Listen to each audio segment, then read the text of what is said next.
Welcome, everybody, to the inaugural episode of the Fatboyz live podcast episodes. Brant and I coming at you as always. Podcast still being hosted by the Fantasy Holics Podcast Network. It's just going to be live on YouTube from now on. Just a subtle change, getting these gorgeous round hairy faces back in the public eye, as we had mentioned on last week's podcast, for those of you that were tuned in to that. So Brant and I had discussed what we were going to do with this week for the first episode. We've been moving through our incoming rookie breakdowns a little bit.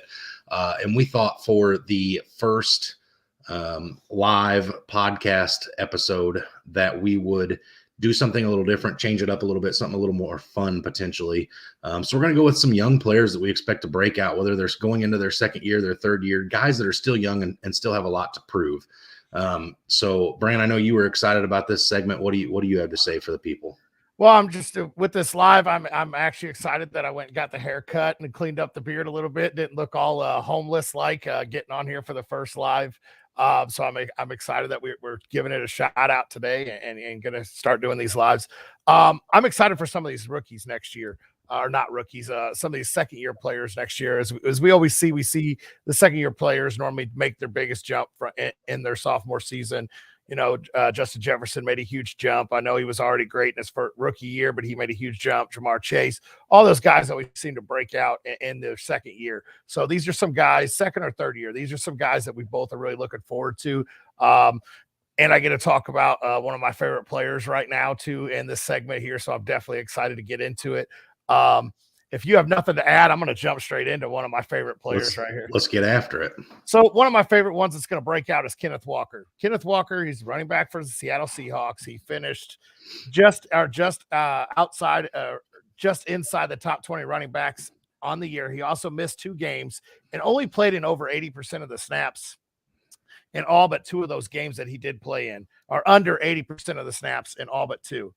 So, he's a guy that's going to start seeing the ball even more next year. Rashad Penny and Travis Homer are both out the door as free agents. I don't expect either one of those to come back. So as of right now, it should only be Walker and DJ Dallas. I will assume we're going to add somebody else because Homer was also, one of our better blocking backs. But I don't expect us to add anybody that's going to make a huge impact. I don't expect a Josh Jacobs or a Saquon Barkley or any of those guys to be coming into Seattle anytime soon, especially with young Kenneth Walker, how good he looked. He finished with 228 carries, 1,050 yards, and 9 touchdowns. He also added 27 receptions. I expect his receptions to go up, and I expect his workload to go up. Like I said, he missed 2 games. He also sat behind Penny, and I think it was the first 3 games this year. So this is a run-first offense. Kenneth Walker is just a guy that should feast and should see 20 to 25 carries or touches. I shouldn't say carries. He should see 20, 25 touches every single game that he's on the field.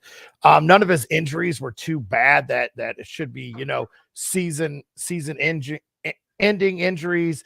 None of his injuries should be lingering ones. They were more of a sports hernia, which, you also see a couple fat guys that may be walking down the street, grab one of those sports hernias, just the name. I don't think it's too serious. I know he did have a little bit of surgery for it, but he was right back there in week 2 of the season. And then he got banged up. I think it was his quad. He got banged up a little bit.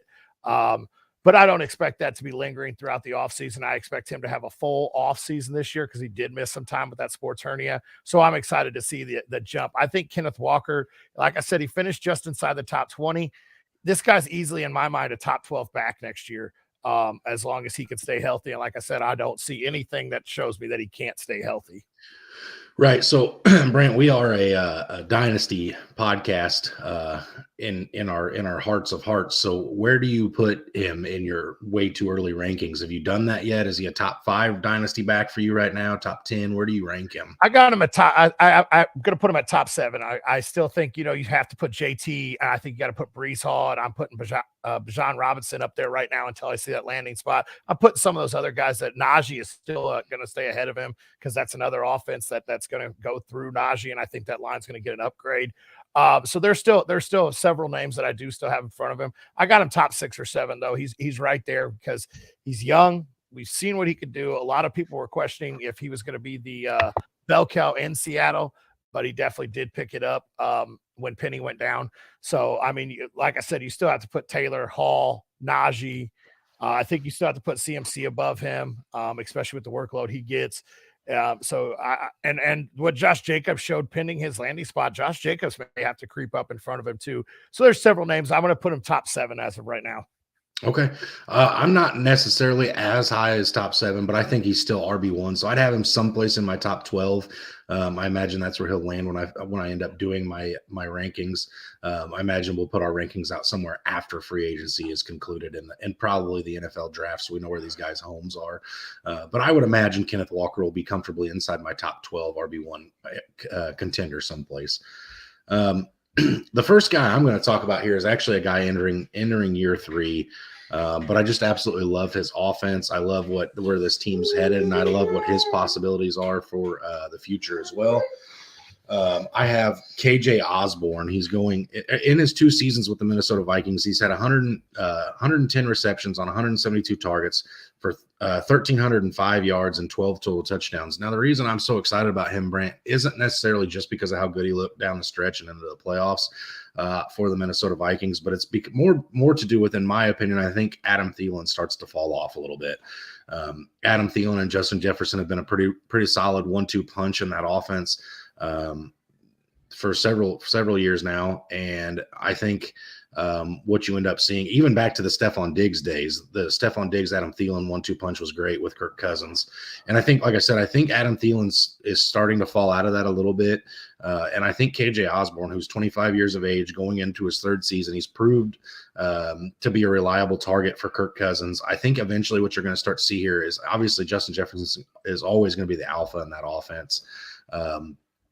But you have to have a solid wide receiver too, which is something we've kind of learned in the NFL, is that if you have a solid wide receiver too, your offense looks better. Obviously, like Cowboys are prime example. When all they have is CeeDee Lamb, the offense is kind of stagnant. But anyway, I think KJ Osborne slides comfortably into that Adam Thielen role. I think he surpasses him in targets this year.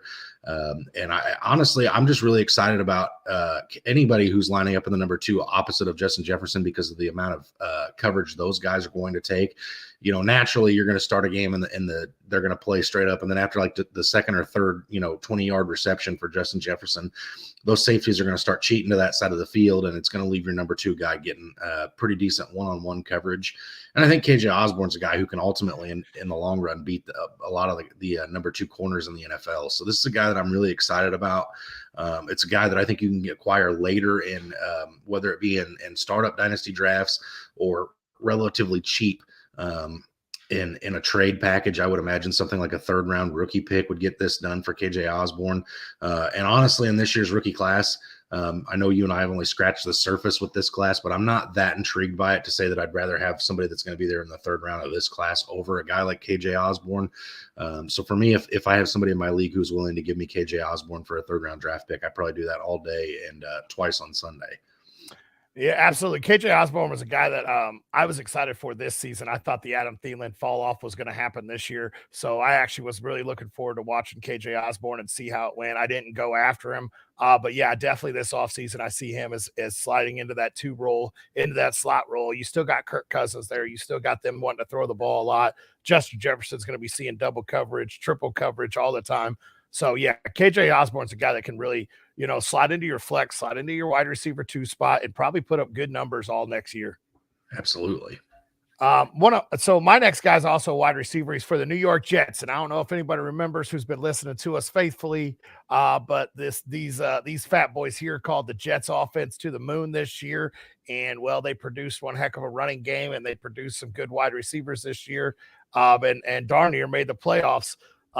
This guy's Garrett Wilson. I expect Garrett Wilson. I know he had a top 30 in scoring this year. I know he was, one of the outstanding breakout wideouts for the rookies, but he was top 30 this year in scoring, and he was top 10 in 38% of his games. Well, most of his games he wasn't top 10 in was Zach Wilson. So an upgrade at quarterback. The sky's the limit for Garrett Wilson as long as they get an upgrade in quarterback, which I expect they do. I mean, they benched Zach Wilson how many times this year? So I expect an upgrade to come. 37% of Garrett Wilson's targets this year were registered as uncatchable targets. So that already is right there. How many targets did he see? And that's going to be so much more. He only registered 87 receptions. He did go over 1,100 yards, but he only had 4 touchdowns. I expect Garrett Wilson to find the end zone a lot more. I expect him to see multiple more receptions and a lot better of catchable targets as long as they get an upgrade in a quarterback. So this guy, in my mind, top 10 wideout next year. I'm going to put him into the top 12 as a dynasty wideout, and that's really hard to do. But I expect that offense to continue at their upward trend, and I expect Garrett Wilson to be one of those guys that is going to benefit from how well that trend is. Yeah, Garrett Wilson's a guy that I'm really excited about next year. Honestly, the rumors right now are the Green Bay Packers have decided they think they want to move on from Aaron Rodgers.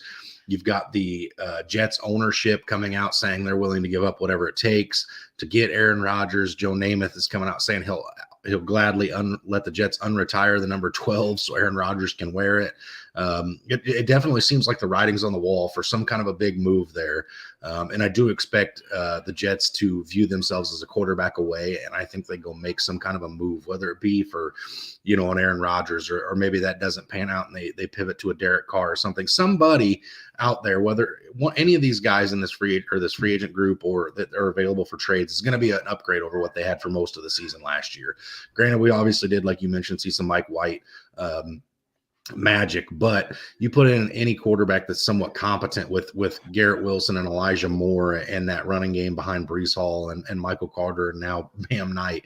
The offense is going to be really fun there. And you and I may have been, a little premature in our launch off last year, but this upcoming season, if there's an upgrade at quarterback for the New York Jets, this could be the to the moon fantasy season for all things New York Jets. So I'm definitely excited to see how that offseason plays out there.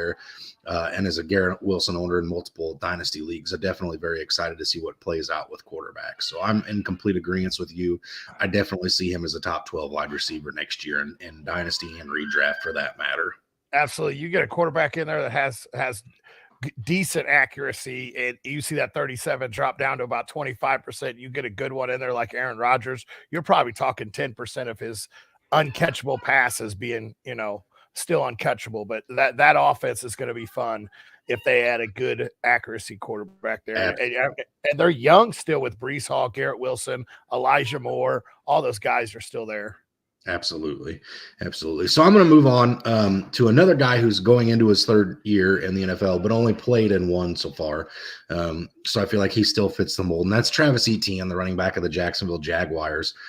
So in his lone season this year, he ran the ball 220 times for 1,125 yards, averaging 5.1 yards per carry for 5 touchdowns. Through the air, he had 45 targets, 35 receptions, 316 yards to go along with those rushing numbers. Now, the problem with Etienne is that he had 5 total touchdowns on the season. He also had 5 total fumbles lost this year. So this is a guy that I think, for a lot of us that own Travis Etienne, even with the lack of touchdowns and even with the fumbles, I think we saw pretty good production this year, maybe even more than we expected going into the season.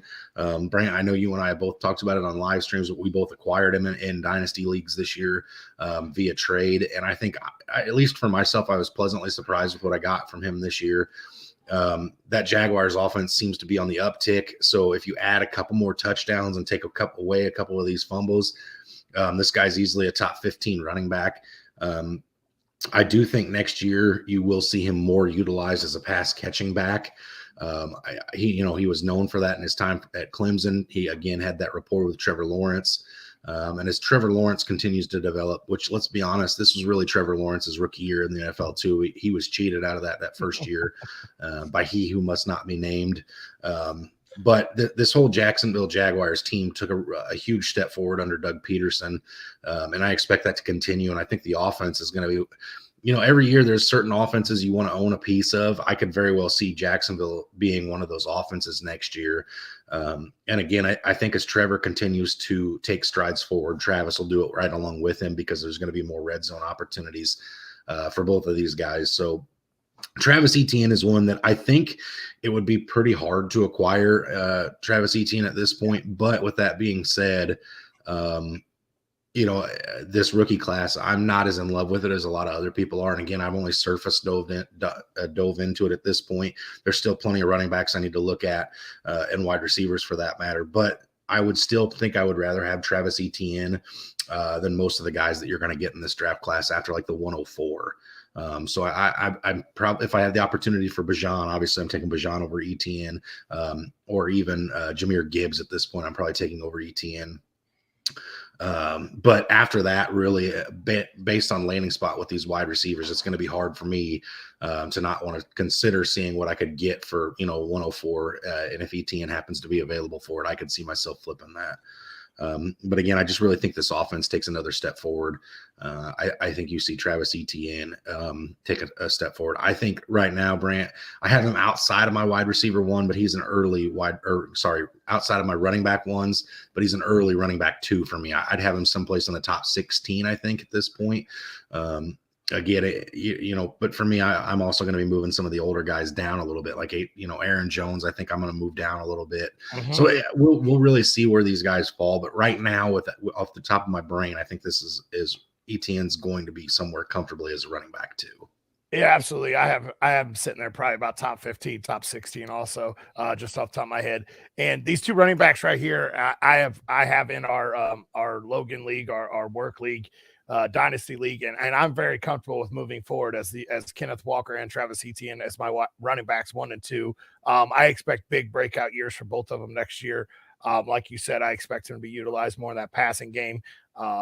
We do know he's probably, even after we'll say a year and a half in the NFL for Trevor Lawrence because of the shakeup his rookie year. I expect I still think Etienne is probably the most trusted guy on that offense for Lawrence to go to is Etienne. So I expect a lot more usage out of him, and I expect a lot more design plays for him to get screens out of the backfield and everything.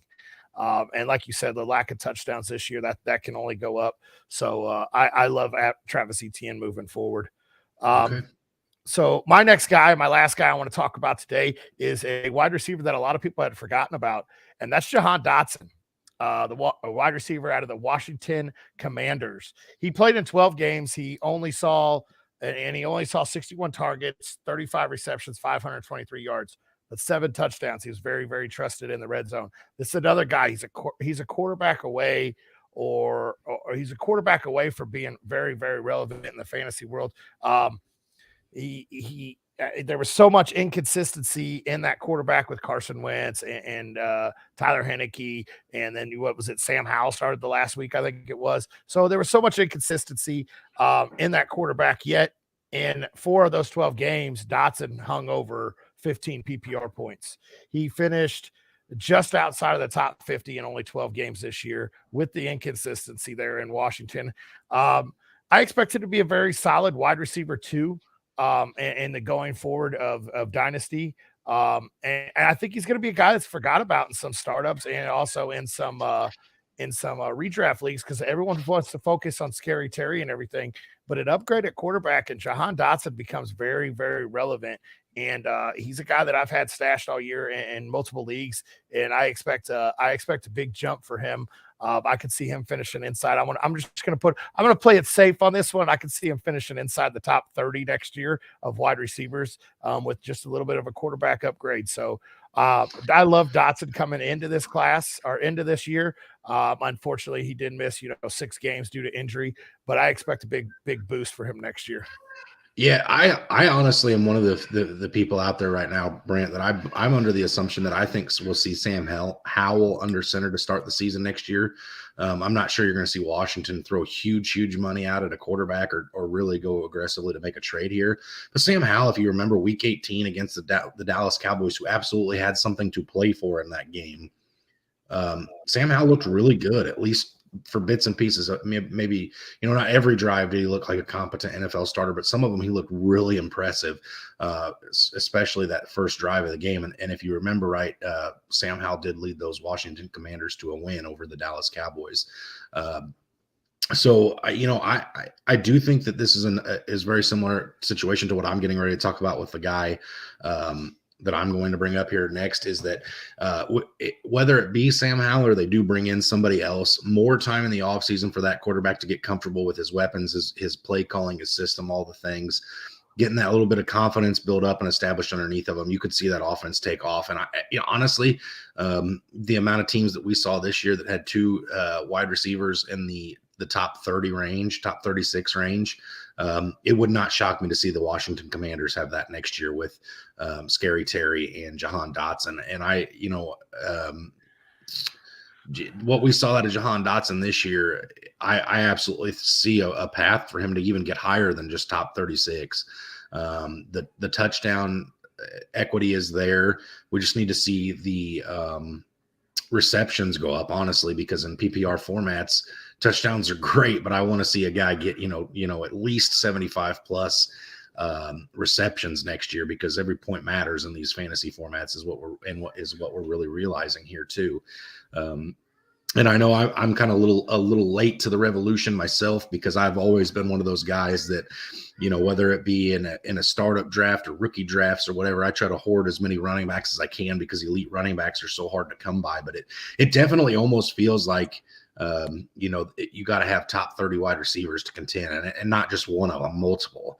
I know I've made some pretty strong, heavy trades this offseason to get rid of some of my top running backs, to acquire some wide receiver depth, because it's just, if you don't have a bunch of top 30 wide receivers, you're not contending in leagues that are PPR formats, in my opinion. So I agree with you, Brant. I think Jahan Dotson's just a stronger quarterback play away, but we'll see whether that's Sam Howell or somebody else. He just before you jump in, he hung 10 fantasy points with Sam Howell and only saw 3 receptions, but had 72 yards in that week 18 start, with 76% of the snaps that he saw. So he already has shown some, decent chemistry with him. Yep. And like I said, that is something that you'll see with a full off season of Sam Howell potentially being the starter, only get better as well. So, which is going to bring me to my last guy, another wide receiver. First wide receiver taken off the board in the NFL draft last season, Drake London out of my Atlanta Falcons. Finished the season with 117 targets, 72 receptions, 866 yards, 4 touchdowns. Drake London, I think, had a fairly productive rookie season. Obviously, nothing in comparison to Olave or Garrett Wilson. I do still expect Drake London to ultimately be the best wide receiver out of this class. And that's not just a homerism thing either. I think the tail of the tapes will show you what I'm talking about with, his contested catch ability. He's got yard after catch ability. But he did have a Marcus Mariota problem for the first half of the season. And I remember, Brant, you and I making jokes on air at the beginning of the season of how little the Chicago Bears passed.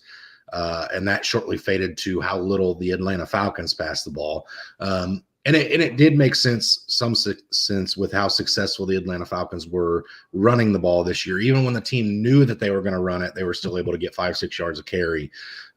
But the last 4 weeks of the season, we saw Desmond Ridder come in, and Drake London's production jumped significantly. It was like something like 50 yards, 4 receptions, 50 yards a game, and 0.25 touchdowns with Marcus Mariota, and it jumped to like 6 receptions for 74 yards and 0.35 touchdowns with Desmond Ridder. I do expect Desmond Ridder to be the starter for the Atlanta Falcons last year.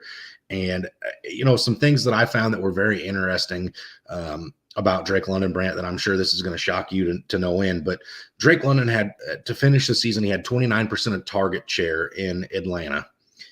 His average depth of target, or ADOT, was 10.3 yards per target, and he was targeted on 27.5% of his routes.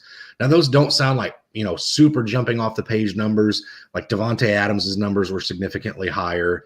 Tyreek Hill's numbers were slightly higher, not significantly, but slightly.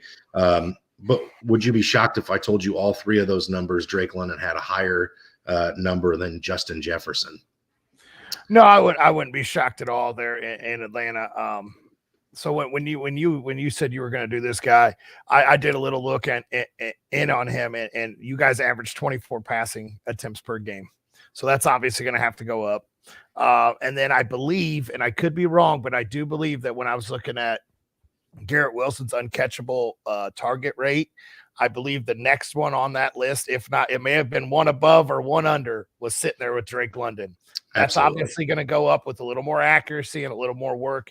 If with Desmond Ridder, I'm a Ridder believer, so I hope that he is your starter next year.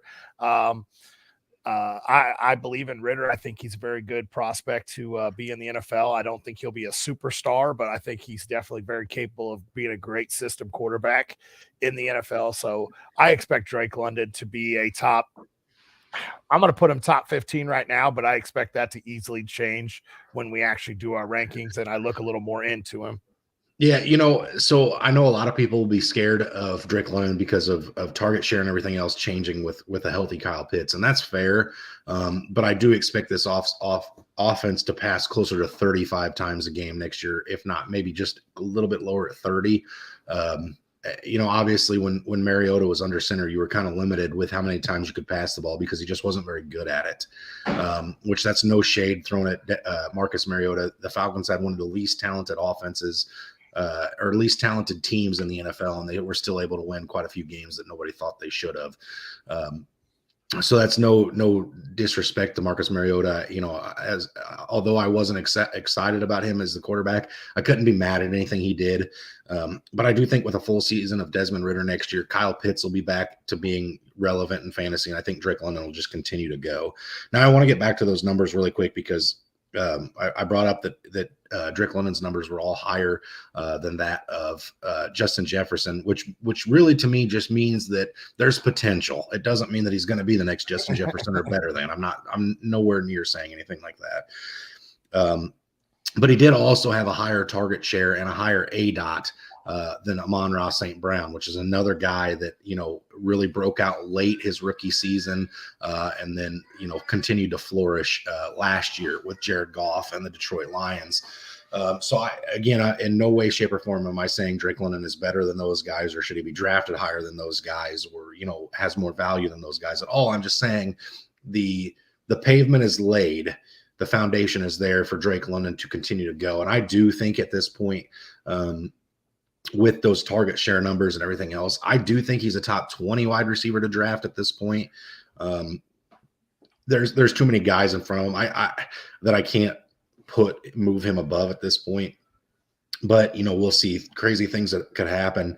And I'll be honest, there's been no love lost between the two of you and I and the quarterback that is Lamar Jackson. There's a lot of rumors out there connecting him to Atlanta. I think I'll have to absolutely reevaluate my Drake London love if that happens. But we will see. As of right now, I'm doing all my things with the thought process that it's going to be Desmond Ridder, but we will see. So yeah, I think Brant, these are 6 names that we've put out today that, I'm absolutely willing to acquire and ride with all 6 of these guys next year. Obviously different ranges of value that you would have to pay to acquire these guys or different rounds that you would be drafting these guys in. But I expect all of these guys to finish the season better, barring injury, better than where they did this year. So yeah, absolutely. So I'm gonna throw out a little hypothetical here. With the 2 running backs we both put out with Walker and Etienne, at just the little bit of research, the little bit of dive into these running backs coming into the rookie year, what rookies do you put over these 2 guys right now without knowing their landing spot? So in my mind right now, I'm Bijan Robinson's. It's not even a question. I could see the argument being made potentially for Bijan Robinson to be a top 3 dynasty pick as it sits now. You put him in some place where he's going to be the absolute focal point of the offense, and he could even go higher than just top 3. Then you get into it, and for me, Jahmyr Gibbs is the only one that I would consider.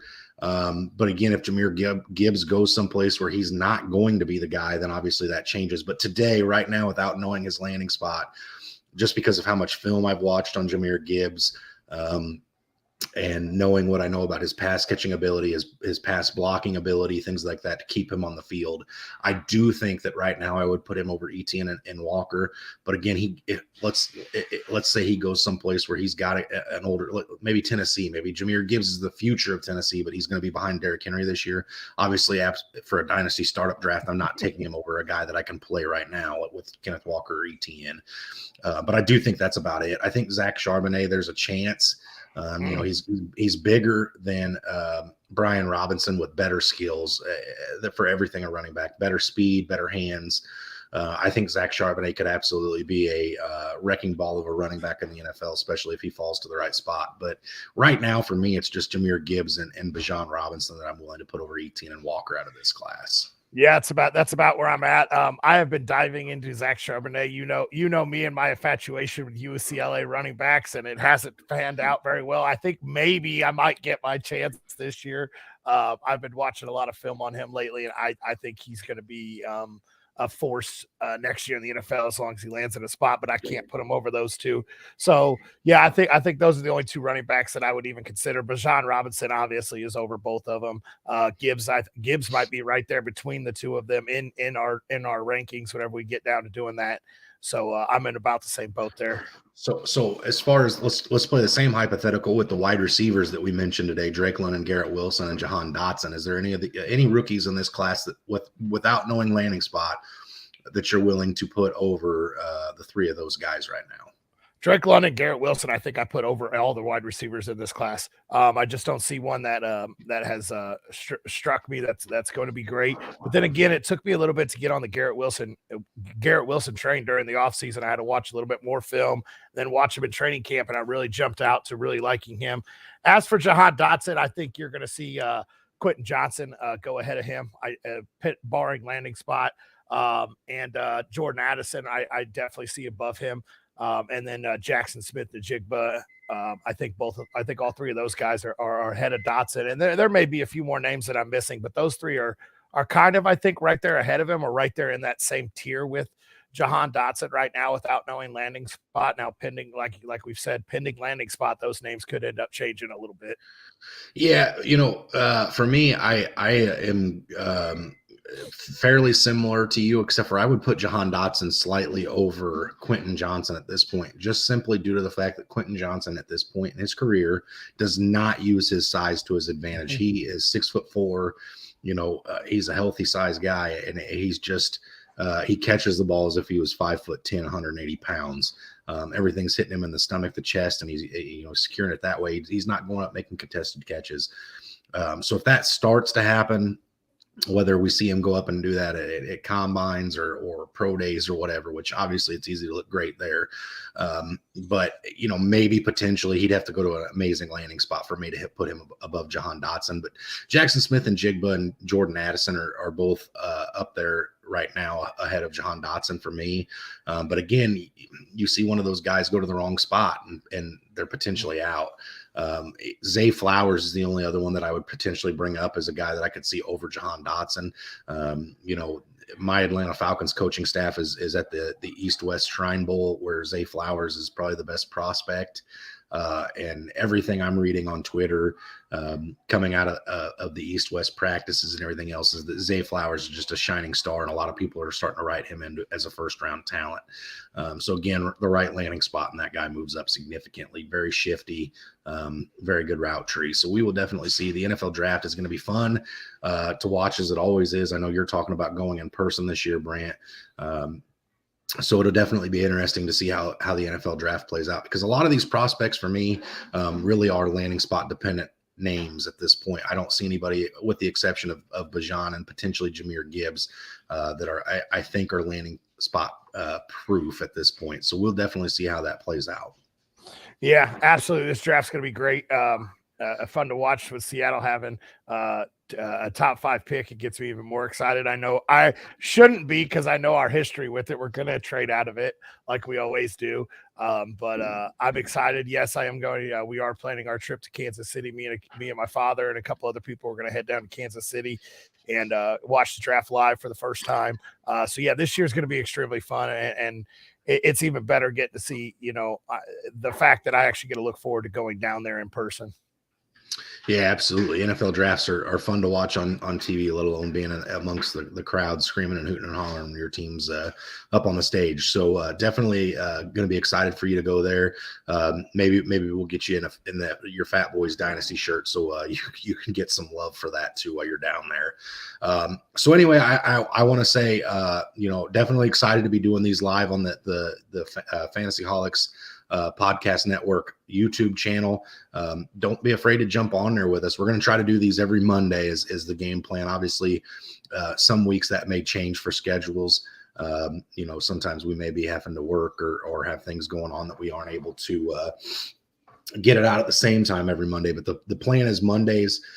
So if you're bored sitting at your desk at work, or you're commuting, whatever, don't hesitate to join us live. You can submit comments to us on air. Obviously we're going to have our research done and things we want to talk about, but we'll definitely save some time to address some comments at the end of these live podcasts. So definitely just a way for us to further connect with you guys on the off season, answer any questions you may or may not have for the two Fatboyz. So definitely looking forward to doing this the rest of the off season. Yeah, I think I'm going to have to change this background up a little bit and get my Super Bowl Seahawks flag in here, and maybe my 12th man flag hanging up in the background here. I'm going to have to change this up if this is going to be a every Monday thing. Maybe a Seahawks blitz mask or something, so we can hide that ugly mug of yours too. Who knows? I could bring in the stuffed animal if you would like me to. I do have my blitz pillow, sir. There you go. There you go. Well, I think that about sums it up for us this week. Again, first time on the page or the YouTube channel this off season. So looking forward to that. And as always, stay hungry and stay fat, my friends.